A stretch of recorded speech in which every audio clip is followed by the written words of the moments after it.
ਅੱਜ ਦੀ ਇਸ ਵੀਡੀਓ ਨੂੰ ਦੇਖ ਰਹੇ ਸਾਰੇ ਵਿਦਿਆਰਥੀਆਂ ਨੂੰ ਪਿਆਰ ਭਰੀ ਸਤਿ ਸ੍ਰੀ ਅਕਾਲ।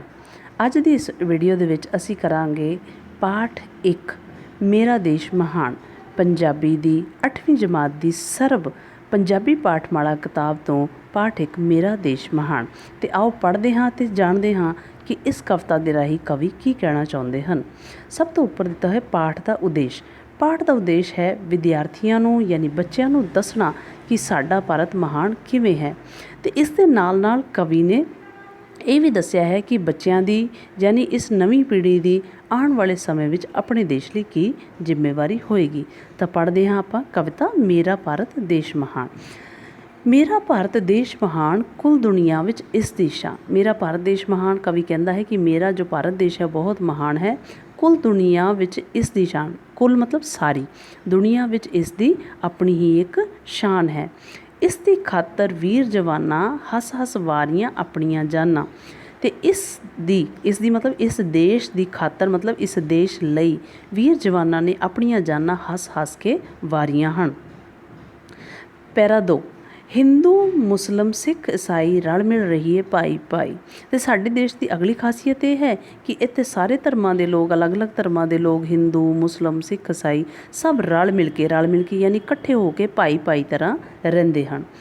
ਗੀਤਾ ਗੁਰੂ ਗ੍ਰੰਥ ਮਹਾਨ ਬਾਈਬਲ ਪੜ੍ਹੀਏ ਕੁਰਾਨ। ਅਤੇ ਸਾਰੇ ਜਿਹੜੇ ਧਰਮ ਨੇ ਜਿਹੜੇ ਧਰਮਾਂ ਦੇ ਲੋਕ ਇੱਥੇ ਰਹਿੰਦੇ ਨੇ ਰਲ ਮਿਲ ਕੇ ਉਹਨਾਂ ਦੇ ਪਵਿੱਤਰ ਗ੍ਰੰਥਾਂ ਦੇ ਵੀ ਨਾਂ ਦਿੱਤੇ ਹੋਏ ਨੇ, ਜਿਵੇਂ ਗੀਤਾ ਹਿੰਦੂਆਂ ਦਾ, ਗੁਰੂ ਗ੍ਰੰਥ ਸਾਹਿਬ ਸਿੱਖਾਂ ਦਾ, ਬਾਈਬਲ ਈਸਾਈਆਂ ਦਾ ਅਤੇ ਕੁਰਾਨ ਇਹ ਮੁਸਲਮਾਨਾਂ ਦਾ ਗ੍ਰੰਥ ਹੈ। ਅਤੇ ਇੱਥੇ ਇਹ ਕਹਿਣਾ ਚਾਹੁੰਦੇ ਹੈ ਕਵੀ ਇਹ ਕਹਿਣਾ ਚਾਹੁੰਦੇ ਹਨ ਕਿ ਇੱਥੇ ਸਭ ਰਲ ਮਿਲ ਕੇ ਸਭ ਧਰਮਾਂ ਦੇ ਲੋਕ ਇਕੱਠੇ ਰਹਿੰਦੇ ਹਨ ਅਤੇ ਸਭ ਦੇ ਗੁਰੂ ਜੋ ਵੀ ਗ੍ਰੰਥ ਹਨ ਪਵਿੱਤਰ ਗ੍ਰੰਥ ਹਨ ਉਹਨਾਂ ਨੂੰ ਬਰਾਬਰੀ ਦਾ ਦਰਜਾ ਦਿੱਤਾ ਜਾਂਦਾ ਹੈ। ਉਹਨੂੰ ਰਲ ਮਿਲ ਕੇ ਅਲੱਗ-ਅਲੱਗ ਧਰਮਾਂ ਦੇ ਲੋਕ ਪੜ੍ਹਦੇ ਹਨ।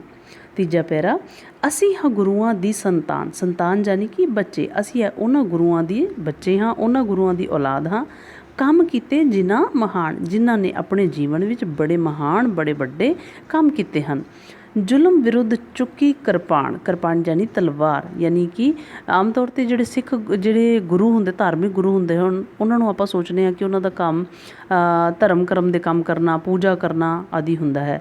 ਪਰ ਸਾਡੇ ਗੁਰੂਆਂ ਨੇ ਆਪਣੇ ਜੀਵਨ ਵਿੱਚ ਮਹਾਨ ਕੰਮ ਕੀਤੇ ਹਨ ਅਤੇ ਜ਼ਰੂਰਤ ਪੈਣ 'ਤੇ ਉਹਨਾਂ ਨੇ ਜ਼ੁਲਮ ਦੇ ਵਿਰੁੱਧ ਯਾਨੀ ਜ਼ੁਲਮ ਦੇ ਖਿਲਾਫ ਤਲਵਾਰ ਵੀ ਚੁੱਕੀ ਹੈ। ਅਤੇ ਉਹਨਾਂ ਦੀ ਜਿਹੜੀ ਬਹਾਦਰੀ ਨੂੰ ਦੇਖ ਕੇ ਡਰਦੇ ਗੋਰੇ ਅਤੇ ਪਠਾਨ, ਗੋਰੇ ਯਾਨੀ ਕਿ ਅੰਗਰੇਜ਼ ਅਤੇ ਪਠਾਨ ਲੋਕ ਉਹਨਾਂ ਦੀ ਬਹਾਦਰੀ ਤੋਂ ਡਰਦੇ ਸਨ। ਆਖਰੀ ਪੈਰਾ ਇਸ ਪੇਜ ਤੋਂ ਪੜ੍ਹਾਂਗੇ। ਸਦੀਆਂ ਅਸੀਂ ਗੁਲਾਮੀ ਝੇਲੀ ਰਲ ਕੇ ਖੇਲੀ ਖੂਨ ਦੀ ਹੋਲੀ। ਅਤੇ ਅਸੀਂ ਸਦੀਆਂ ਤੱਕ ਯਾਨੀ ਇੱਕ ਸਦੀ ਯਾਨੀ 100 ਸਾਲ ਅਤੇ ਕਈ ਸਦੀਆਂ ਤੱਕ ਅਸੀਂ ਗੁਲਾਮੀ ਝੇਲੀ ਹੈ। ਯਾਨੀ ਅਲੱਗ-ਅਲੱਗ ਵਕਤ 'ਤੇ ਜੋ ਹਿੰਦੁਸਤਾਨ ਹੈ ਭਾਰਤ ਹੈ ਉਹਦੇ 'ਤੇ ਅਲੱਗ-ਅਲੱਗ ਤਰ੍ਹਾਂ ਦੇ ਲੋਕਾਂ ਨੇ ਕਬਜ਼ਾ ਕਰੀ ਰੱਖਿਆ ਅਤੇ ਸਾਡੇ ਲੋਕਾਂ ਨੇ ਬੜੇ ਸਾਲਾਂ ਤੱਕ ਬੜੀ ਸਦੀਆਂ ਤੱਕ ਗੁਲਾਮੀ ਝੇਲੀ ਯਾਨੀ ਸਹੀ ਹੈ। ਰਲ ਕੇ ਖੇਡੀ ਖੂਨ ਦੀ ਹੋਲੀ। ਅਤੇ ਰਲ ਮਿਲ ਕੇ ਇੱਥੇ ਦੇ ਲੋਕਾਂ ਨੇ ਅਲੱਗ-ਅਲੱਗ ਸਮੇਂ 'ਤੇ ਖੂਨ ਦੀ ਹੋਲੀ ਖੇਡੀ ਯਾਨੀ ਕਿ ਆਪਣੇ ਖੂਨ ਦੀ ਆਪਣੀ ਜਾਨ ਦੀ ਕੁਰਬਾਨੀ ਦਿੱਤੀ, ਆਪਣੀ ਜਾਨ ਦੀ ਪਰਵਾਹ ਕਰਦੇ ਬਿਨਾਂ ਇਸ ਦੇਸ਼ ਦੀ ਆਜ਼ਾਦੀ ਲਈ ਲੜਾਈ ਲੜੀ। ਫਿਰ ਵੀ ਨਹੀਂ ਸਾ ਰਤਾ ਵੀ ਡੋਲੇ। ਖੂਨ ਦੀ ਹੋਲੀ ਖੇਡਣ ਤੋਂ ਬਾਅਦ ਵੀ ਯਾਨੀ ਸਾਡਾ ਜੋ ਖੂਨ ਵੀ ਡੁੱਲ ਜਾਂਦਾ ਸੀ, ਜਾਨ ਵੀ ਚਲੀ ਜਾਂਦੀ ਸੀ, ਫਿਰ ਵੀ ਅਸੀਂ ਰਤਾਂ ਵੀ ਡੋਲੇ। ਰਤਾਂ ਮਤਲਬ ਥੋੜ੍ਹੇ ਵੀ ਡੋਲੇ ਨਹੀਂ। ਯਾਨੀ ਕਿ ਆਪਣਾ ਜੋ ਸਾਡਾ ਇੱਕ ਟਾਰਗੇਟ ਸੀ, ਆਪਣਾ ਜੋ ਸਾਡਾ ਇੱਕ ਏਮ ਸੀਗਾ ਕਿ ਵੀ ਅਸੀਂ ਦੇਸ਼ ਦੀ ਆਜ਼ਾਦੀ ਲੈਣੀ ਹੈ, ਉਹਦੇ ਤੋਂ ਜਰਾ ਵੀ ਡੋਲੇ ਨਹੀਂ ਯਾਨੀ ਜਰਾ ਵੀ ਪਿੱਛੇ ਨਹੀਂ ਹਟੇ। ਤੁਰ ਪਏ ਪਾ ਬਸੰਤੀ ਚੋਲੇ। ਅਤੇ ਹੁਣ ਬਸੰਤੀ ਚੋਲੇ ਪਾਉਣ ਦਾ ਮਤਲਬ ਹੈ ਆਪਣੀ ਜਾਨ ਦੇਣ ਲਈ ਆਪਣੀ ਜਾਨ ਕੁਰਬਾਨ ਕਰਨ ਲਈ ਤਿਆਰ ਹੋਣਾ। ਅਤੇ ਅਸੀਂ ਮਤਲਬ ਆਪਣੇ ਨਾਲਦਿਆਂ ਦੀ ਆਪਣੀ ਜਾਨ ਜਾਂਦਿਆਂ ਹੋਇਆਂ ਵੀ ਸਾਨੂੰ ਪਤਾ ਸੀ ਕਿ ਸਾਡੀ ਜਾਨ ਵੀ ਜਾ ਸਕਦੀ ਹੈ ਆਪਣੇ ਦੇਸ਼ ਦੀ ਆਜ਼ਾਦੀ ਲਈ, ਪਰ ਅਸੀਂ ਫਿਰ ਵੀ ਬਸੰਤੀ ਚੋਲੇ ਪਾ ਕੇ ਤੁਰੇ ਯਾਨੀ ਆਪਣੀ ਜਾਨ ਹਥੇਲੀ 'ਤੇ ਧਰ ਕੇ ਅੱਗੇ ਆਪਣੇ ਦੇਸ਼ ਦੀ ਲੜਾਈ ਲਈ ਅੱਗੇ ਆਏ। ਜ਼ਾਲਮ ਨੂੰ ਸੀ ਸਬਕ ਸਿਖਾਇਆ। ਅਤੇ ਇਸ ਤਰ੍ਹਾਂ ਅਸੀਂ ਰਲ ਮਿਲ ਕੇ ਸਭ ਅਲੱਗ-ਅਲੱਗ ਧਰਮਾਂ ਦੇ ਲੋਕਾਂ ਨੇ ਮਿਲ ਕੇ ਦੇਸ਼ ਦੀ ਆਜ਼ਾਦੀ ਦੀ ਲੜਾਈ ਲੜੀ ਅਤੇ ਜ਼ਾਲਮ ਜੋ ਯਾਨੀ ਕਿ ਜੋ ਵੀ ਜ਼ੁਲਮ ਕਰਨ ਵਾਲਾ ਸੀ ਉਹਨੂੰ ਅਸੀਂ ਚੰਗਾ ਸਬਕ ਸਿਖਾਇਆ ਉਹਨੂੰ ਚੰਗੀ ਸਿੱਖਿਆ ਸਿਖਾਈ, ਆਪਣਾ ਦੇਸ਼ ਆਜ਼ਾਦ ਕਰਾਇਆ। ਅਤੇ ਇਸ ਤਰ੍ਹਾਂ ਅਸੀਂ ਰਲ ਮਿਲ ਕੇ ਤਿਆਗ ਦੇ ਕੇ ਆਪਣੀ ਜਾਨਾਂ ਕੁਰਬਾਨ ਕਰਕੇ ਅਸੀਂ ਆਪਣੇ ਦੇਸ਼ ਲਈ ਆਜ਼ਾਦੀ ਲਈ ਇਸ ਨੂੰ ਆਜ਼ਾਦ कराया।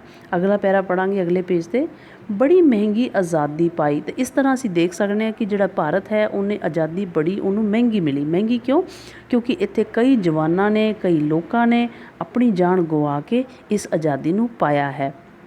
खुद गर्ज़ां ने कदर नहीं पाई, पर खुद गर्ज़ यानी जिहड़े मतलबी लोग ने उन्होंने इस महंगी आज़ादी की कदर नहीं पाई। जिवें कि अज दे समय विच अलग अलग नेता ने जिहड़े देश नूं लुट के खा रहे ने, या वड्डे लोग व्यापारी ने, वो खुद गर्ज़ ने यानी वो मतलबी ने। उन्होंने पता नहीं एहसास ही नहीं कि इस देश नूं आज़ादी कितनी औखी कितनी महंगी मिली है।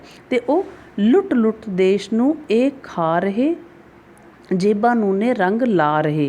तो वो लुट के इस देश नूं खाई जाते हैं तो अपनी जेबां नूं रंग लाई जाते, यानी कि देश का पैसा देश की धन दौलत नूं लुट के अपनी ही जेबां विच पाई जाते हैं, अपनी जेबां नूं रंग ला रहे ने, यानी कि अपना ही फायदा कर रहे ने।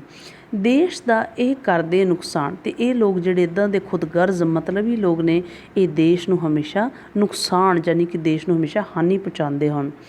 होई इन्हां लई सस्ती जान, इस करके मतलब इन्हां लोकां लई पैसा जां धन दौलत इन्नी ज़्यादा जरूरी है कि इन्हां नूं लोकां दी जानां बड़ियां सस्तियां लगदियां हन। जिवें आम तौर ते असीं कई बार देखिया है, लोग धर्मां दे नां ते एक दूजे नाल लड़ाइयां, कोई नेता या कुछ होर इदां दे लोग जिहड़े हुंदे ने ਉਹ आपस ਵਿੱਚ ਲੋਕਾਂ ਨੂੰ ਲੜਵਾ ਕੇ ਉਹਨਾਂ ਦੀ ਜਾਨ ਨਾਲ ਖੇਡਦੇ ਹਨ, ਕਿਉਂਕਿ ਉਹਨਾਂ ਲਈ ਜਾਨਾਂ ਸਸਤੀਆਂ ਹਨ। ਪਰ ਉਹਨਾਂ ਨੂੰ ਇਹ ਅਹਿਸਾਸ ਨਹੀਂ ਕਿ ਸਾਡੇ ਦੇਸ਼ ਨੂੰ ਆਜ਼ਾਦੀ ਕਿੰਨੀ ਮਹਿੰਗੇ ਮੁੱਲ ਮਿਲੀ ਹੈ।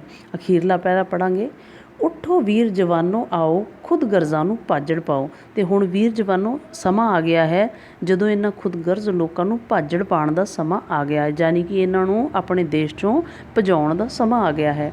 ਦੇਸ਼ ਨੂੰ ਇਹਨਾਂ ਤੋਂ ਬਚਾਓ, ਉੱਚੀ ਦੇਸ਼ ਦੀ ਸ਼ਾਨ ਬਣਾਓ। ਤੇ ਜੇ ਇਹ ਖੁਦਗਰਜ਼ ਲੋਕ ਜੇ ਇਹਨਾਂ ਤੋਂ ਦੇਸ਼ ਨੂੰ ਆਪਾਂ ਬਚਾ ਲਿਆ ਤਾਂ ਇਸ ਦੇਸ਼ ਦੀ ਤਰੱਕੀ, ਇਸ ਦੇਸ਼ ਦੀ ਸ਼ਾਨ ਪੂਰੇ ਵਿਸ਼ਵ ਦੇ ਵਿੱਚ, ਪੂਰੇ ਸੰਸਾਰ ਦੇ ਵਿੱਚ ਨਿਰਾਲੀ ਹੀ ਹੋਵੇਗੀ।